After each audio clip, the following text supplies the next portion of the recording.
Hey everybody, welcome to the October of 2021 Patreon Q&A. It is with thanks to my patrons that this channel is even possible, and that is only 350 odd people. We are very close to hitting 100,000 subscribers. I'm very glad for that, but I'm more glad for the people that make it possible, and this is their question, so we're going to get straight into it. Okay, the first question is from Andrew Johnson. Hi, both of you. This one is to Spicy. Do you group ride with friends, or do you prefer solo rides? What do you see as issues, benefits, group riding? From a personal perspective, I do solo rides. My interest in biking is very much about getting away from people, not the social side that people get into bikes. There's not two types of people, there's multiple types of people. Some people like, it's a spectrum. Some people like the social side more, some people don't. There are some people that it's just all about the social side. For me, I'm the opposite of that. Nothing to do with the social side. I want it to be escapism, basically. Yeah. The only issues I have, if I'm riding with someone I know and I trust, as I have in the past, then I'm okay. But I don't like riding with people I do not know, and particularly I don't like riding with maybe people who are subscribers, because they have a habit of wanting to either show off or people want to be. There's always, you always get that one dude in the group who's just flying off and being a bit of a prat. I don't want to be even in that group at that point. So, yeah. Daniel Boddington says, hey you two, hope you're well. Sorry for saying the C word, but what are your plans for Christmas? We don't have any yet, as far as I know. No. Ultras, I think that's how you pronounce it. Hi Spicy and Reno, just dropping by to say thanks for helping me through my CBT. Congratulations. My questions are, what are your opinions of Underglow on bikes, so the lighting? What is your opinion of Underglow that functions as a brake light side specific turn signal? Okay, so Underglow on bikes, I don't like it, unless it's done in a very subtle way and only on certain type of bikes that it would belong on. Like if someone's doing some sort of cyberpunky Tron-esque bike, I can get it being there. Even some bikes I've seen a little bit very subtle glow that can look quite cool. Otherwise, I don't like it. As for using it as a functional signal of any sort, no. I would not suggest doing that. I don't know about the legalities of it to do with the distance apart that they are, but people aren't looking for that. You're more likely going to get yourself pulled by the police because you're not. There's certain colours you can't use the police colours. You can have it while you're going, but people can't see it. So the lights itself, so they can only see the glow from it, and you can't have certain colours. So I don't know if you can have red. So not an expert on that one, but not a fan either. So I can't help too much. Sorry about that. Ali Riaz says, hey Spicy and Reno, hope you two are keeping well. Picked up a 2006 Kawasaki E5 for dirt cheap. Got a Haynes manual to do a lot of jobs myself, but scared I'll end up damaging my bike. Any tips? And also got my Mod 2 coming up for my A2. Well, good luck with the A2. As for the ER5, that's a very difficult question. I don't know you. I don't know what your experience in mechanics is. Like, do you know... This is literally what that... I mean, not calling you a noob, but the 5 noob mistakes video was about. It's I don't know what you don't know, and if you don't know what you don't know, I can't help you. Yeah. I would say, depending on the job, if the manual tells you how to do it and you've got all the tools to do it and you have some mechanical know-how, then yeah, sure. If it's like doing your chain and sprockets and stuff like that, if you've got a little bit of mechanical know-how, shouldn't be a problem. You need torque wrenches and stuff though. If you mean like replacing the bottom end, doing it off a manual would probably be quite difficult. But look at each job as a little thing. Like try something small and try and do that and then build up. Sorry, I can't, as I don't know your level of experience, I really can't give you advice on that. But that's why I try and do the generalised videos. Jen Johansson, hello Sparicini. And that's it. Oh. Well, hello. Hi. James, James the Naked Snake says, what video do you enjoy making the most? Which video the least? And which do you think is your most interesting video?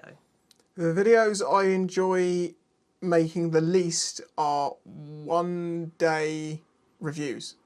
They are so stressful and I don't feel like I'm giving you a proper job. Yeah. Like, it's a first ride, basically. So it is a review reviver, I can do it that way, but I don't like doing them that way. And it's super stressy. I much prefer having the bike for a couple of weeks.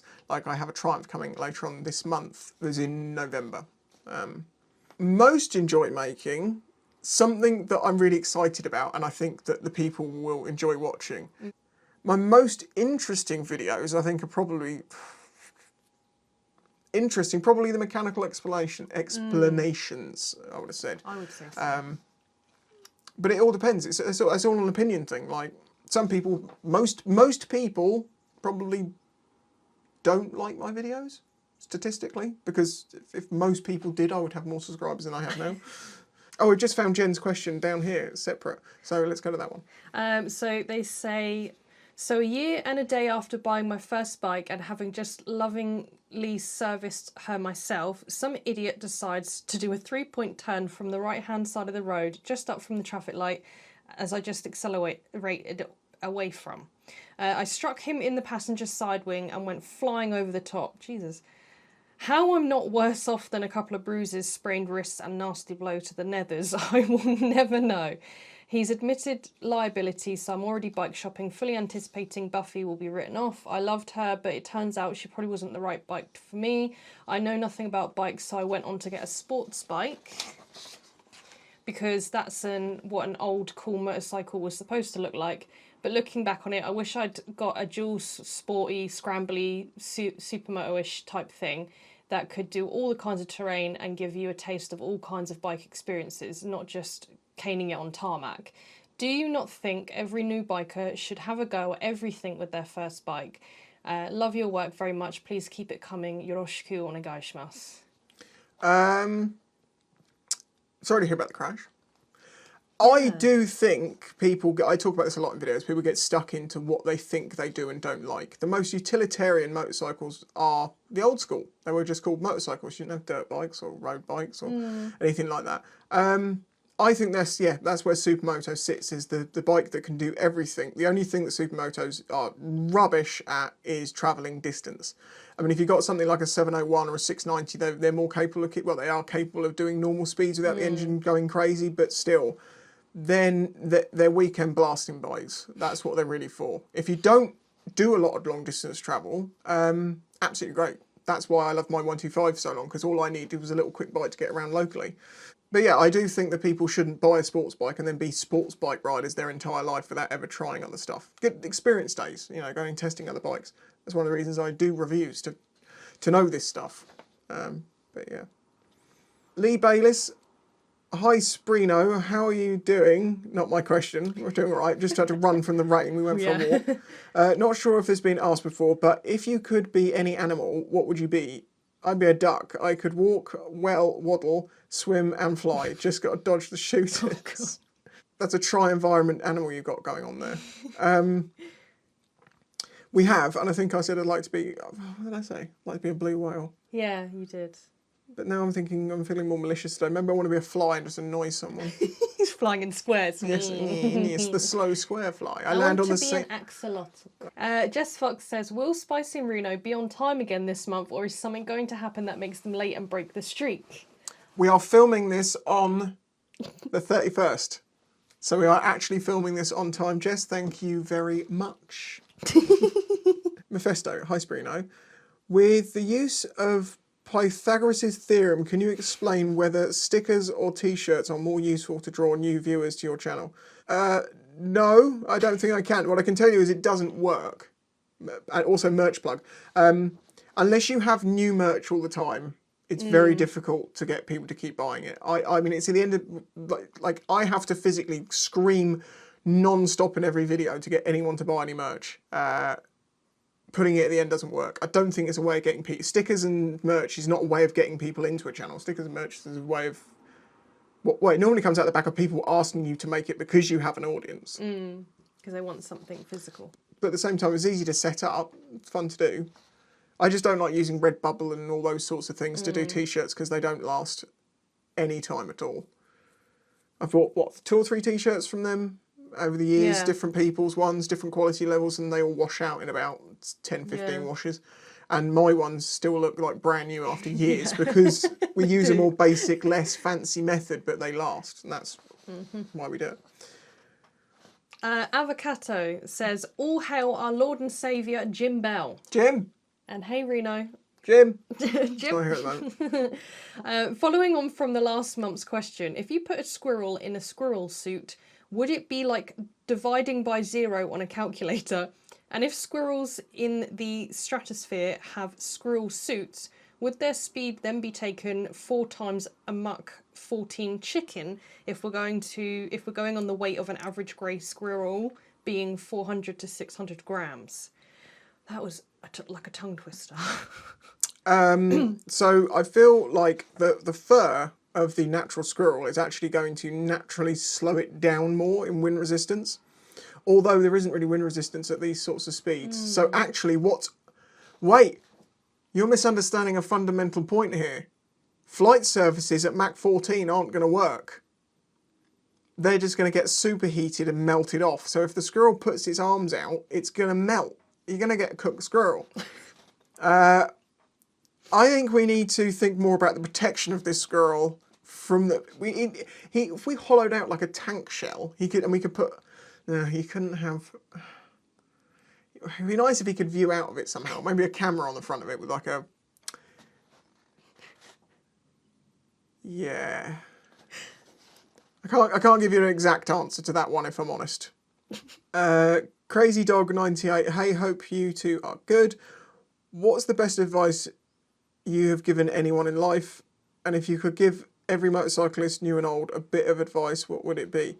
The best bit of... I don't know what the best bit of advice I honestly feel like I've taught myself most of the lessons through mistakes. So I don't know what was the best advice I was given. I've given some pretty bad advice.